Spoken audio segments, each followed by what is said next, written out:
Bonjour à toutes et à tous, c'est Paul Dame pour vous présenter aujourd'hui un nouveau savoir en sucette. Et aujourd'hui, je me suis demandé si on pouvait connaître exactement la formule chimique, protéique, lipidique de la myéline. Oui, encore une fois, cette substance me pose des questions. De plus, je me demande donc si on peut la retirer des nerfs, mais naturellement, nous n'allons pas le faire sur des êtres humains et encore moins vivants et des animaux. J'ai envie de dire qu'ils ont peut-être envie de vivre correctement leur vie. Donc la vivisection, j'aime pas trop l'idée. Donc ce que je propose, c'est que éventuellement, même si j'aime pas trop cette idée, il faudrait que l'on essaye d'avoir un panel d'animaux pour les observations, mais juste pour confirmer des paroles, parce que mes paroles, parce que je vous avoue que faire du mal à ce point à des animaux qui n'ont rien demandé à personne, qui n'ont qu'une envie, c'est de vivre leur vie correctement, ça me déplaît autrement. Donc je me suis demandé si tout d'abord on pouvait ouvrir au plus près du nerf dans un membre d'un animal comme une grenouille. Voilà, voilà. On pourrait éventuellement essayer de pas retirer, mais essayer d'obtenir un petit peu de la substance qui est par-dessus le nerf de la grenouille. Peut-être que celui-ci est différent de celui d'un être humain, mais voilà, on peut espérer que ça sera pareil. Puis on essaye chez d'autres animaux, par exemple éventuellement essayer chez un lézard, ça ne me plaît pas non plus. Essayer chez un gallinacé, tel par exemple un, comment dire, une poule. Dans tous les cas de figure, c'est déplaisant.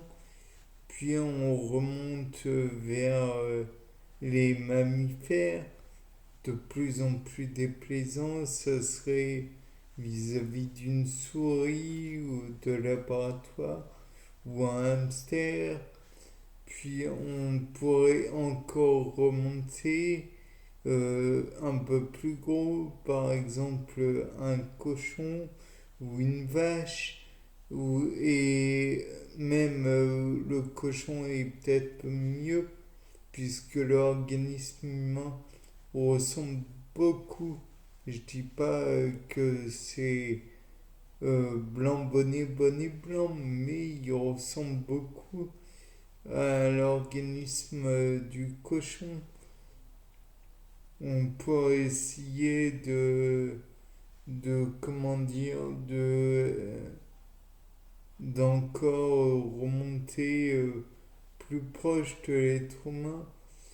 Un, par exemple, ça pourrait être un singe ou, enfin, plus précisément un chimpanzé. Ça me met très mal à l'aise, désolé. Et en plus, je ne suis pas sûr que si on érode cette partie du nerf chez un animal, elle va se reformer. Donc j'ai autant moins envie de le faire, mais là n'est pas la question.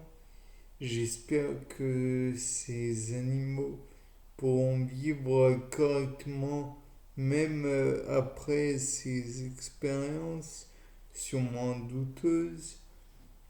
Puis voir au microscope à balayage ou au microscope dans tous les cas de figure, il faudrait que ça puisse montrer comment dire, les substances présentes dans la myéline du nerf.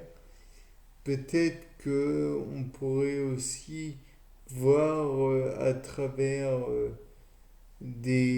comment dire, avec des méthodes comme la méthode par électrophorèse, les différents éléments afin de les dissocier correctement. Puis peut-être que si on arrive à les dissocier sur le banc d'électrophorèse, peut-être que l'on pourrait essayer de les dissocier via une colonne à une chromatographie sur colonne.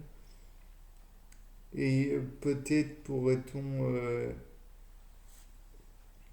aussi comment dire, les purifier, dissocier correctement et puis si la manipulation n'est pas trop fine, peut-être arriverait-on à comment dire, les séparer pour tout le monde. Il est envisageable que la manipulation soit très fine, donc peut-être pourrait-on envisager d'avoir besoin de, comment dire, de substances particulières pour les dissocier. Peut-être pourrait-on employer, j'ai pas envie de dire le bancofleur parce que ça risque de détruire beaucoup d'éléments. Voilà. Néanmoins, on pourrait essayer de diviser via donc l'électrophorèse. Peut-être comment dire, avec la méthode au sulfate au sulfatamine, je crois, je sais plus, utiliser des tampons pH pour éviter qu'ils soient détériorés. Peut-être pourrait-on essayer de voir si il y a une différence chimique d'un animal à l'autre. Peut-être pourrait-on reproduire bon nombre d'éléments. Peut-être pourrait-on beaucoup de choses à observer en somme. Et si on ne les observe pas, on ne peut pas essayer de reproduire la myéline. Donc ça risque d'être très pénible. Bien, c'était Paul Dame pour essayer d'éclaircir cette question lors d'un sapin en sucette. Au revoir.